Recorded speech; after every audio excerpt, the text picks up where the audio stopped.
Kapit na mag-start ng 2026 playoffs, Golden State Warriors na sa alanganing posisyon. Clippers at Trail Blazers naman pwede pa magkapalitan ng standing at mukhang kasado na ang matchup ng Rockets at Lakers sa first round. Tara pag-usapan na nga natin ang mga scenarios sa nalalapit na play-in tournament at NBA playoffs.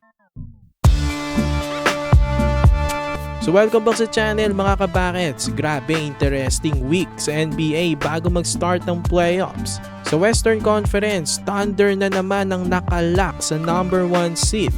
Tatlong sunod na season na ito mga kabakets na sila ang top seed. Grabe itong team na to, talagang may potential gumawa ng dynasty. Shai Gilgeous-Alexander mukhang mananalo na naman ng MVP. Pero ang pinaka-pinag-uusapan ngayon ang magiging kalagayan ng Warriors sa play-in. Number 10 nga sila, that means lahat ng disadvantage ay nasa kanila. Una, twice to win sila para lang makapasok sa playoffs. Sa play-in tournament, wala pa silang home court advantage. So puro do or die sila, tas away games pa yon. Well, ganun talaga dahil sila ang 10th seed. Last spot na yan sa play-in. Ang Phoenix Suns naman ay kandado na sa 6th spot. Ang Clippers at Blazers naman pwede pang magkapalitan ng record. May 2 to 3 games pa kasing natitira sa bawat teams. Makikita nyo naman isang game lang ang lamang ng Clips sa Blazers. So kapag natalo ng 2 beses itong Clips at nanalo ang Blazers sa kanilang last 2 games, magkakapalitan pa sila. Ang Blazers ang magiging 8 at makakalaban ng Suns, tas ang Clips bagsak sa 9th seed kalaban ng Warriors sa isang do or die game. So sobrang crucial ang mga natitirang games nitong Clippers at Blazers. Makakalaban pa nga nilang isa't isa. Ang paglalabanan nila ay ang 8th spot.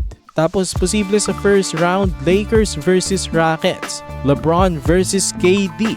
Gandang laban nito kung sakali. Yun nga lang, makakalaban ni Bron ng Rockets nang walang Luka at Reeves. Pero itong matchup na ito ay hindi pa naman kasado.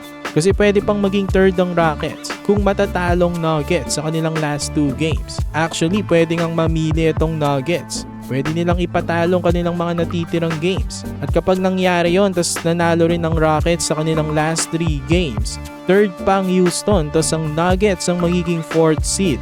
Kalaban ng Lakers sa first round.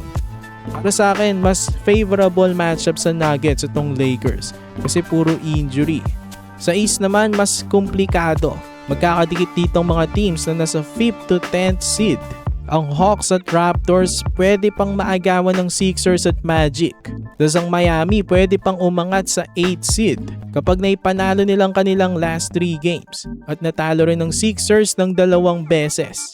Pag nagkatabla kasi sila, hawak ng Heat ang tiebreaker. So napaka-komplikado pa dito sa Eastern Conference. Marami pang pwedeng magbago. April 13 pa naman ang last day ng regular season. Tapos April 15 naman ang start ng play-in tournament.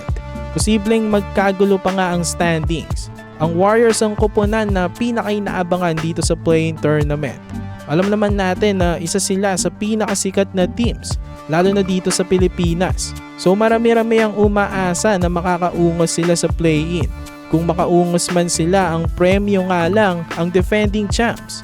So mahihirapan sobra itong Dubs makuha ang Larry O'Brien this season. Parang dadaan pa kasi sila sa butas ng karayo. Pero kayo mga Warriors fans, naniniwala ba kayo na makakaungos itong Golden State sa play-in tournament? For more NBA content, ilike nyo ng ating video at mag-subscribe na rin sa JB Bucket.